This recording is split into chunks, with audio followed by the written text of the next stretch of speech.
오늘 말씀은 이 세상의 스타가 아니라 하나님 나라 스타들에 대한 이야기를 다룹니다.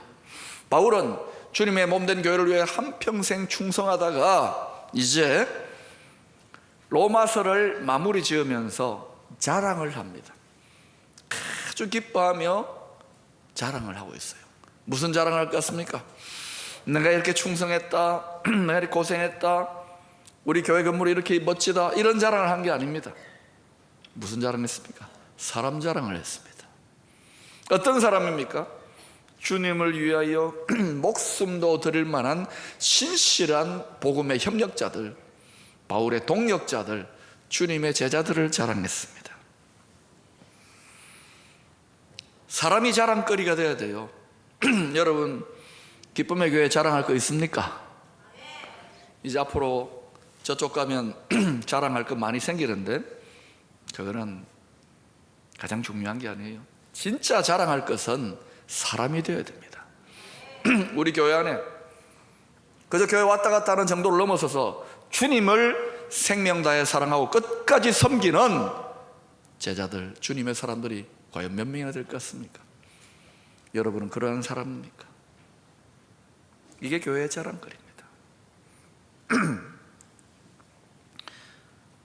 이들은 세상적인 관점에서는 별 볼 일 없는 사람일지도 모릅니다. 별 볼 일이 없으니까 스타는 아니에요.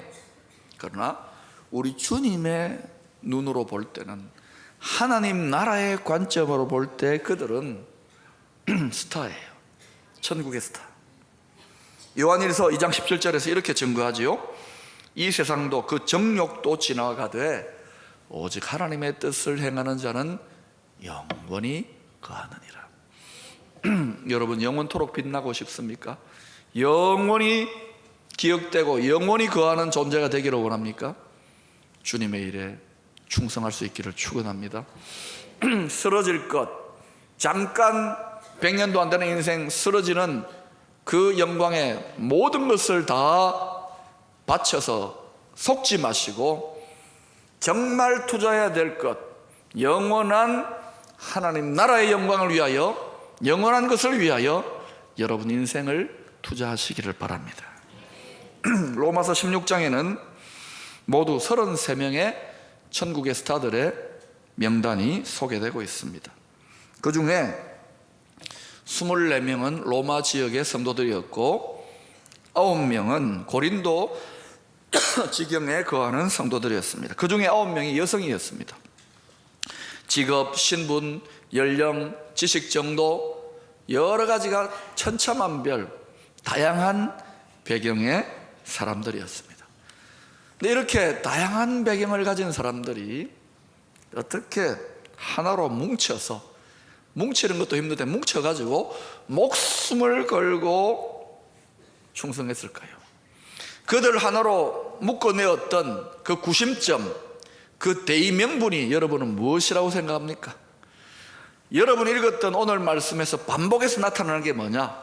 주 안에서, 그리스도 예수 안에서 그 대의명분, 이들이 목숨을 바칠 만한 그 비전이 무엇이었느냐?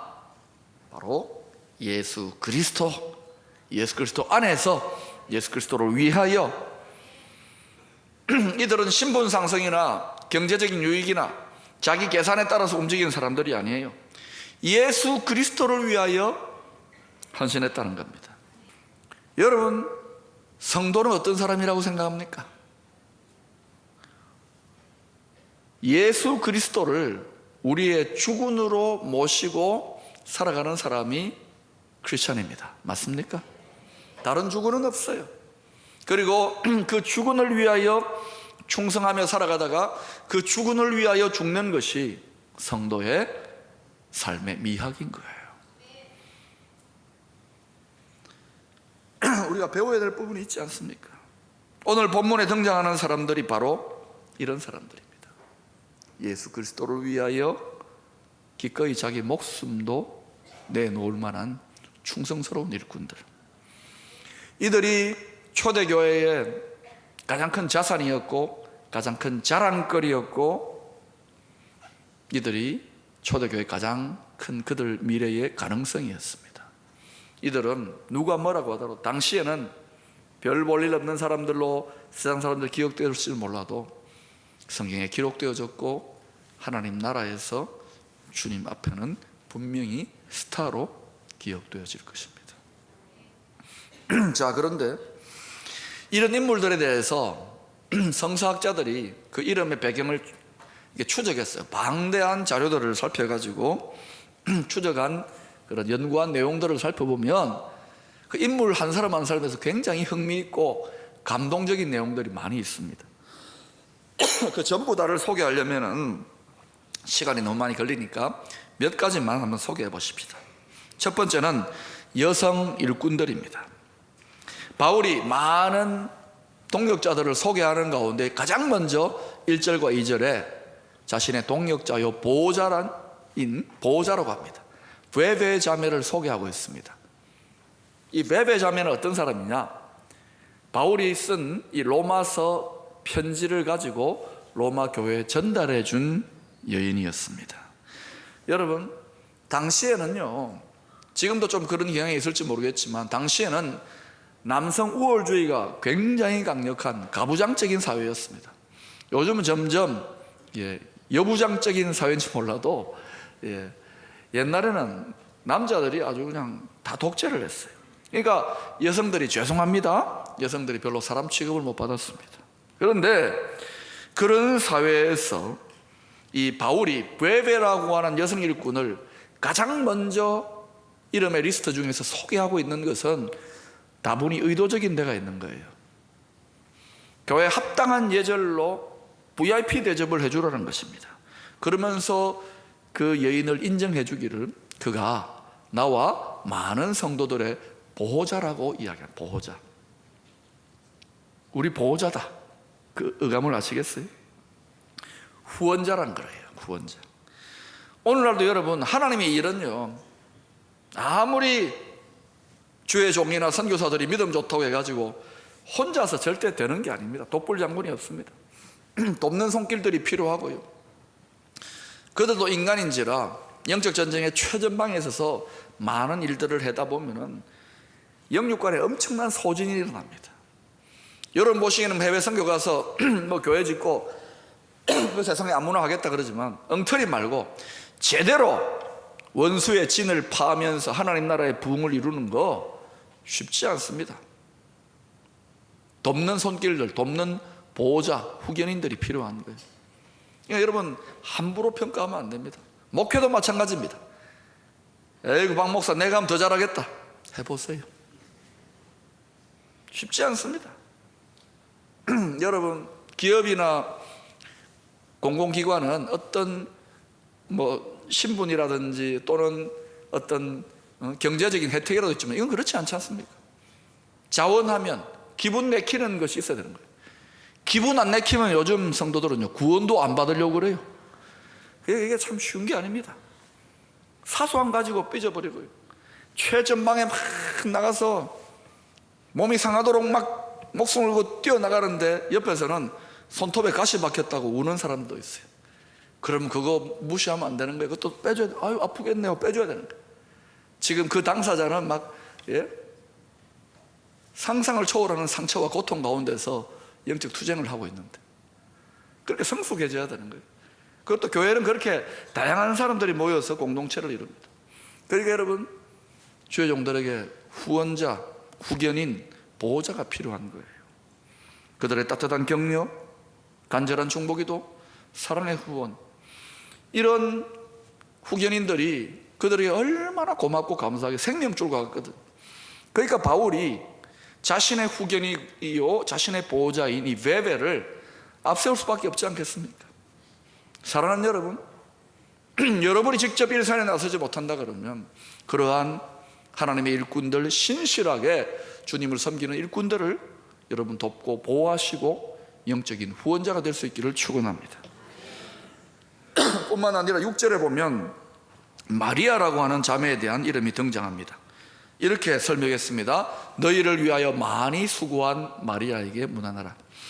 이 마리아라고 하는 이름은 우리 한국 사람들에게도 너무 익숙한 이름입니다. 마리아, 마리아. 당시 로마 사회에서 아주 흔했던 이름, 아주 평범했던 여인의 이름이에요. 이 여인의 사회적인 배경은 잘 모르겠지만 이름이 마리아.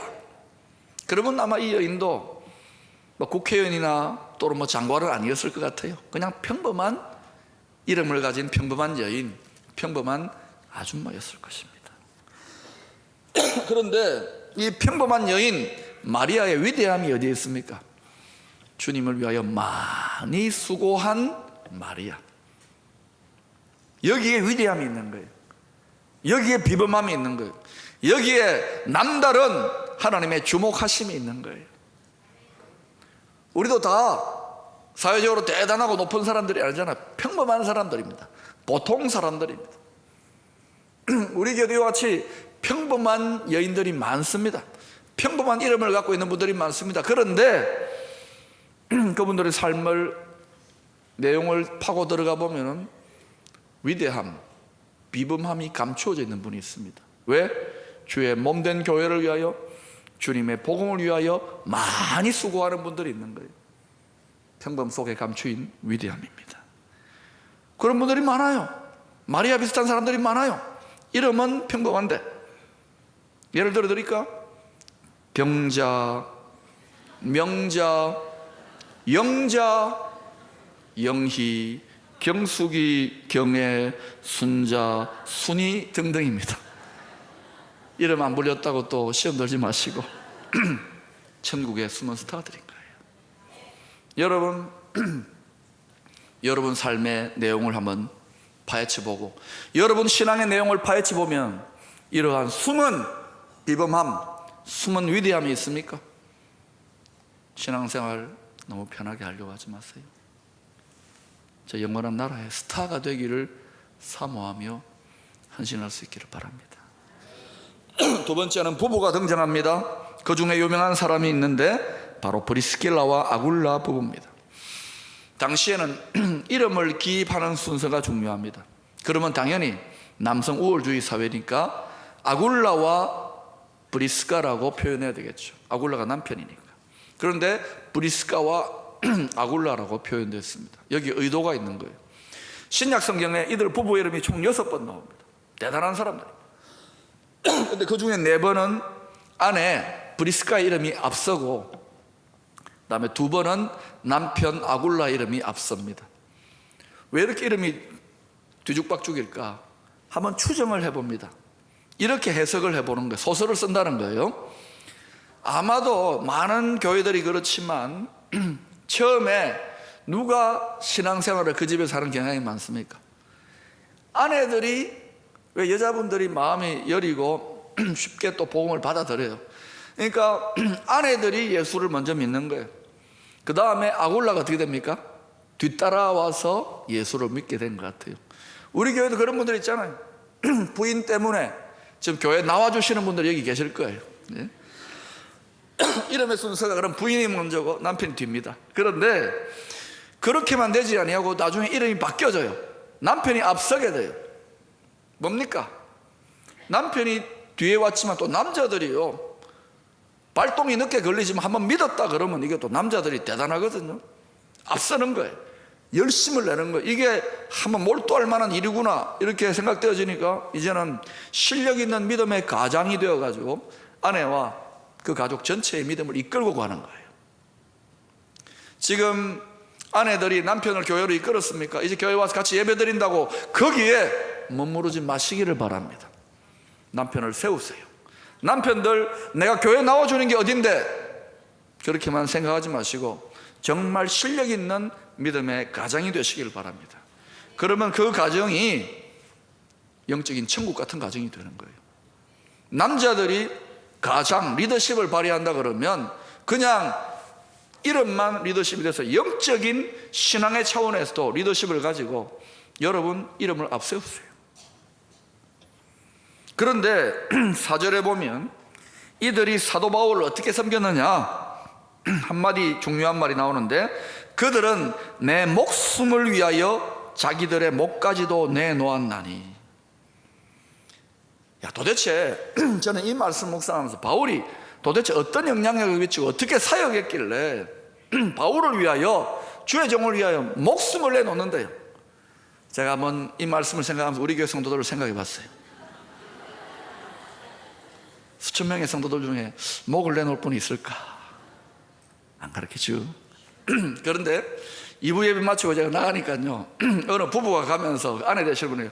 목사님, 우리 목 필요하면 가져가세요 그러더라고요. 제가 뭐라 했는지 아십니까? 그 목은 필요 없어요. 여러분 안심하세요. 목 내놓으라고 안 할 테니까 애매기질 마세요. 여러분, 목숨을 걸고 주님의 일에 동역하는 분들 얼마나 귀합니까?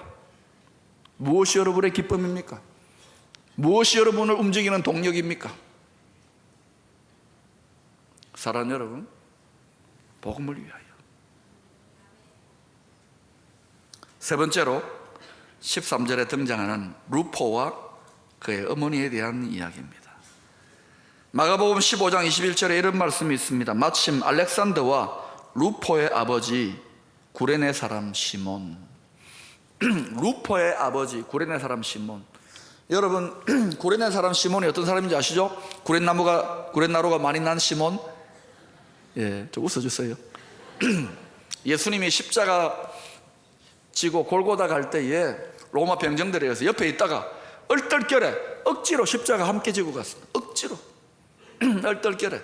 그런데 성서학자들에 의하면은 이 나오는 루포와 그 아내가 아마도 전통적으로 그렇게 해석되고 있습니다.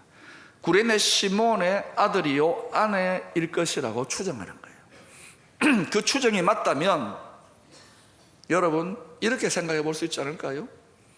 구레네 사람 시몬이 억지로 마지못해 가지고 어색하게 십자가 지고 갔다가 은혜 받고 구원받고 그리고 복음의 일꾼이 된 거예요.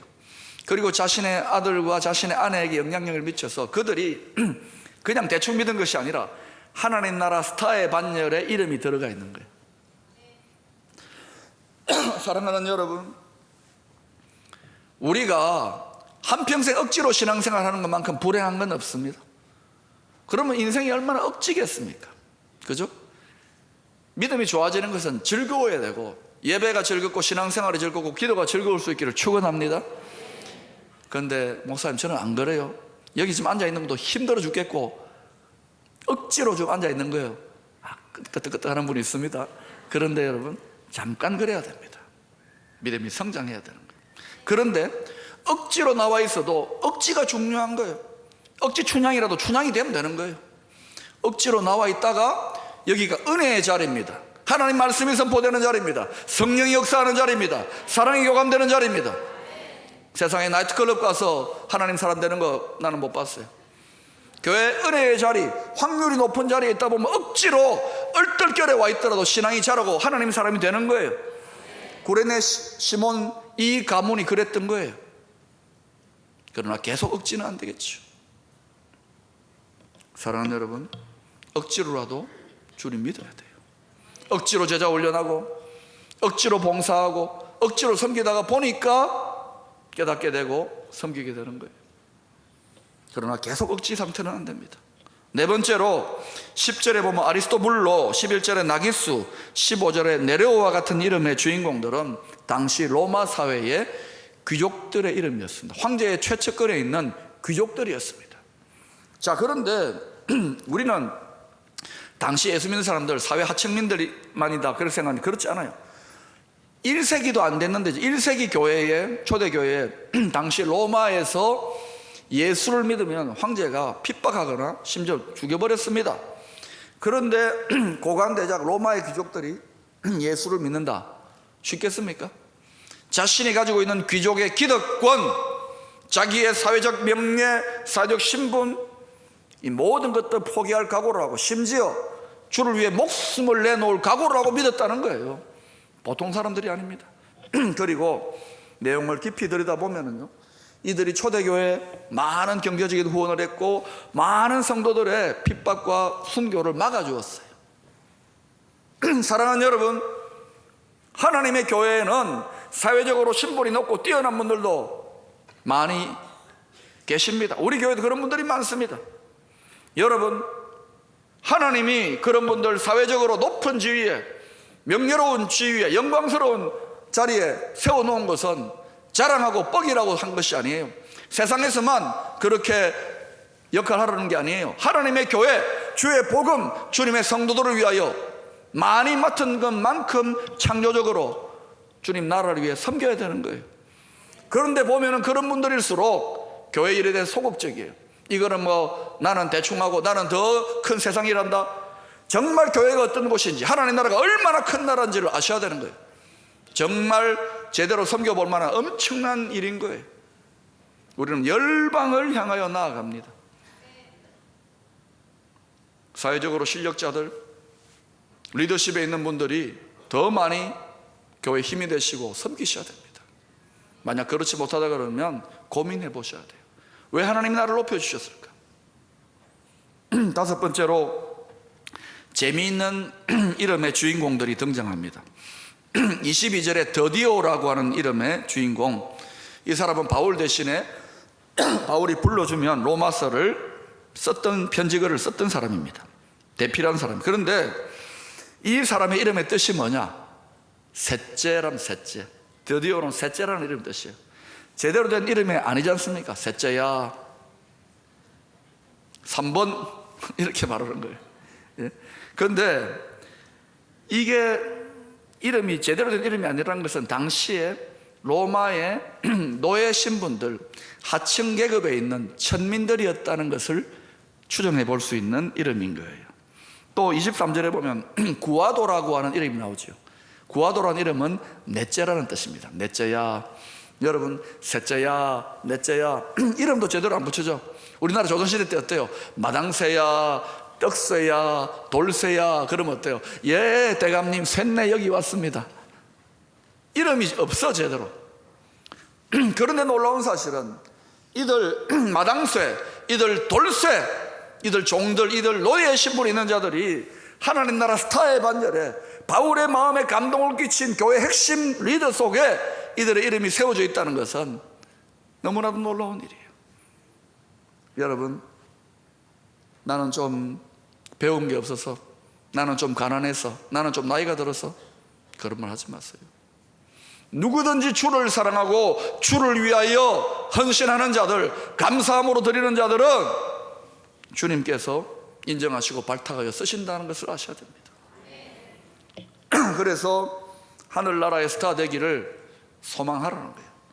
세상에 좀 못 가졌다고 상처받고 인상 쓰지 마시고 주님의 영원한 나라, 영원한 하늘나라의 스타 되기를 소망하시라는 거예요. 우리는 열방을 품고 기도하고 있습니다. 한국교회 힘들고 어렵지만 손가락질할 거 없어요. 그것은 나에게 손가락질한 것 똑같아요. 여러분, 한번 물어보십시다. 여러분 정말 주님을 위해서 여러분 삶의 내용은 무엇입니까? 편안하게 예배드리고 왔다 갔다 하면서 나는 크리스찬이야라고 생각할 때 그 교회가 과연 힘이 있겠습니까? 여러분의 신앙생활에 힘이 있고 거기에 하나님의 능력과 축복의 역사, 열방에 자랑할 만한 하나님의 영광의 역사가 나타나겠습니까?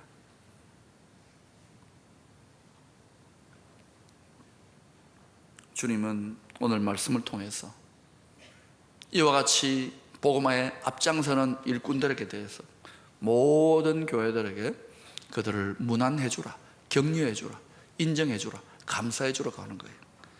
16절 말씀에 이렇게 말하지요. 너희가 거룩하게 입맞춤으로 서로 문안하라.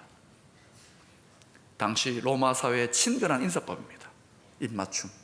거룩한 입맞춤이 뭔지는 모르겠지만 입맞추는 것이 당시에는 사회적인 관습법이었습니다. 우리도 지금 모든 성도들이 다 하나님 일에 앞장선다고 말할 수는 없지 않습니까? 그렇다면 여러분, 앞장서서 헌신하는 분들 격려해 주세요. 문안해 주세요. 로마식으로 해주세요. 오늘 맞추고 나서 거룩한 뽀뽀를 해주세요. 그리고 서로 문안해야 되는 거예요. 서로 주님의 일꾼 되기를 힘써야 되는 거예요. 그래서 여러분 한번 실습해 볼까요? 로마식으로. 여러분, 우리가 예수 그리스도의 복음 때문에 이 자리에 모여 있고 이 복음의 사명을 위하여 우리가 지금 한 교회 한 공동체를 꾸려가고 있다는 것을 아셔야 됩니다. 그것 제외한다면은, 그것 없다면은 우리는 여기에서 종교적인 소꿉장난하고 있는지도 몰라요. 종교라는 빌미로 사회적인 취미 활동하고 있는지도 몰라요. 그것은 교회가 아닙니다. 복음을 위하여, 복음 전파의 사명을 위하여 우리는 하나로 뭉쳐 있습니다. 저도 그 일을 위하여 계속해서 지금까지도 그랬고 제 남은 생애를 드릴 것입니다. 여러분도 그렇게 할 수 있기를 축원합니다. 그리고 장차 그날에 주님 앞에서 영광 가운데에 별과 같이 빛나는, 영원토록 빛나는 하나님의 나라의 스타로 기억될 수 있기를 축원합니다.